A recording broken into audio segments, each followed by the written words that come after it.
Also, President Obama has implied he would change the name. Joining us now from Washington, sports fan, Charles Krauthammer. All right. I don't think people understand the genesis of the name, though, Redskins. It came from Newfoundland, Canada. Did you know that? Newfoundland, Canada. Yeah, that used to be a part of Britain, I believe. Yes, and when the settlers came over, they were warring with the Indians up there who used red paint. All right, that was the ritual before they fought. So therefore, the word Redskins meant Indian fighters, and that's how it came into the lexicon. Yeah. So now we have a politically correct society, and I'm not saying that with any derision, although I don't think it's a healthy thing to be overly politically correct, but I'm not saying that in this case with any derision. That is going after Redskins because it sounds like it's a pigmentation discussion when it really isn't. And you say what? I say the settlers landed in Newfoundland a very long time ago. And I don't like being lectured by sportscasters. I don't like the president instructing me on ethnic etiquette, and I don't like the chief of tribes playing a race card and implying you're a racist if you use it.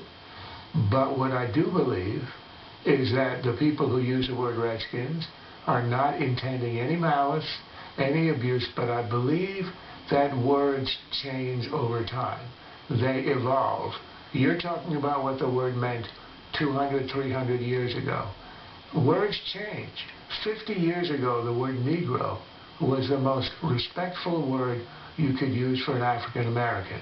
The I Have a Dream speech uses the word 15 times.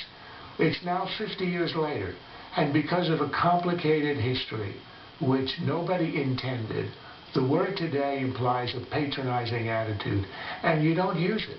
If I asked you how many African Americans are in the Congress, you wouldn't say 45 Negroes, because you understand, regardless of your intent, the word has acquired a connotation, again for reasons having nothing to do with you, that is a negative one, so you don't use it. And that's the point I want to make about Redskins.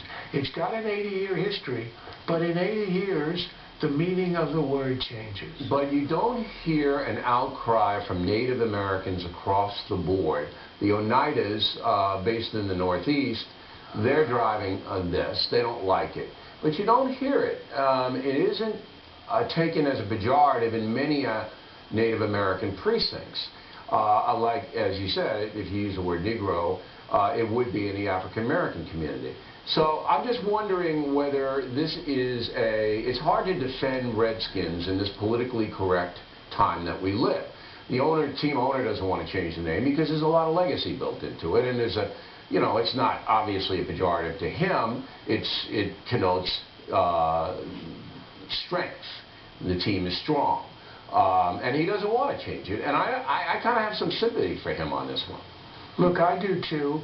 I don't believe that this is an easy call. I happen to come out on the other side, and I respect the people who say it's got a lot of history and emotional attachment to it. But if I were to ask you how many Indian Americans or Native Americans are in the Congress, you would not say there are 2 Redskins. And the reason is, regardless of your intent, you wouldn't use the word. Let me give you one example. Because you talked about some Native Americans don't like the word, others aren't offended. When I was young, I used the word gyp as a synonym for cheat. It was only when I became an adult that I learned that gyp is short for gypsy. Now, I didn't take a poll of Roma or gypsies.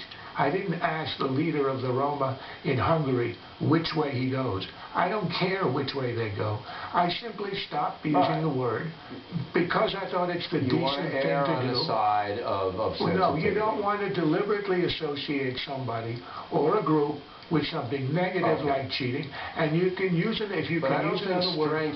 Why not? I don't think strength is a negative. And by the way, if you do away with the Redskins, you got to do away with "Hail to the Redskins," the song, which I've seen you sing out there, Krauthammer.